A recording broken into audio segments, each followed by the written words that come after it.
I received quite an interesting comment on the last video, so let's read it together and we're going to review the answer. I've been climbing for almost 1.5 years. I have the Beastmaker 2000 and a few months ago I had a realization that my form wasn't correct. So now with the correct form, my DIP joints not bending negative, I can't even hang from the 15mm without weight. How do I build up my finger strength with the correct form? I am afraid I will injure myself again with weights. So to summarize my answer to this question, I suggested that this climber should start on bigger holds. This climber tried to hang off 15mm, but I suggested that 20mm might be a great start. Lattice training actually suggests 20mm for training, mainly because it's the distance that's about the length of a single finger pad, and hence it's just something that's accepted as a standard. Now, the most accessible 20mm edge that can be found in most gyms would be on the Beastmaker 1000, here and here. So right here is a Beastmaker 2000 in which I'll be using in future. I intend to substitute my Beastmaker 1000 for this, mainly because I have more use for this hangboard nowadays. And this is the only 20mm pocket available. Well, in actual fact, it's more like 21mm. If you have a Beastmaker 2000 and need access to 20mm slots, then you can purchase spacers or make them yourself. You need to ensure that they are 12mm thick, because the size of the biggest slot on the 2000 is 32. So reducing it by 12 would make it 20. Now, understandably, some people may not be able to hang off 20mm off their own body weight, and that's totally fine.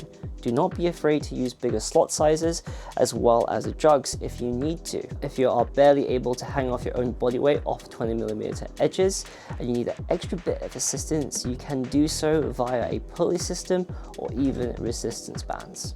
Now, in regards to proper form when hangboarding, we're going to go to the gym and I can demonstrate it for you. So before demonstrating the proper form, I'm going to show you the improper form. As you can see here, my shoulders are barely engaging and my arms are fully straight. You can also see that I'm slightly hunched over, my head looking downwards. This will only result in injury as a result of hanging on the soft tissue rather than your shoulder muscles.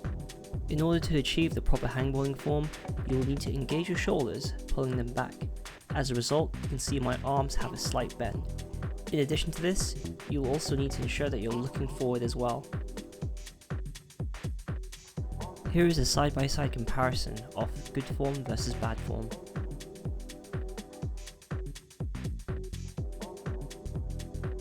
Now, in terms of progression, I do believe that there's more than one way of approaching this. One method could be, for example, starting off at bigger edge sizes. So let's say you can't do 15mm yet, you might want to start at 32mm, working your way until you're able to hang off at 5 or 7 seconds at about 150% body weight, and then progressing downwards to 20 and then eventually 15mm. Another way to progress your hangs at a desired edge size could be through the use of a pulley system in order to take weight off you.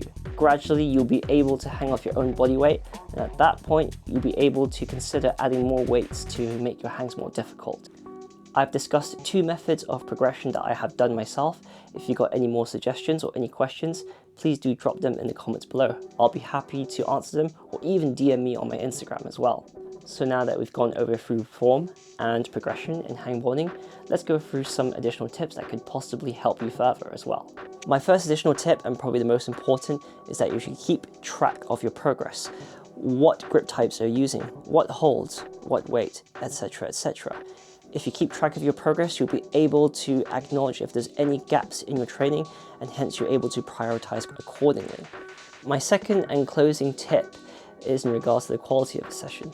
If you're going to be doing max effort hangboarding, you should not do this with max effort climbing in the same session, mainly because you're going to be compromising the gains that could be acquired from either.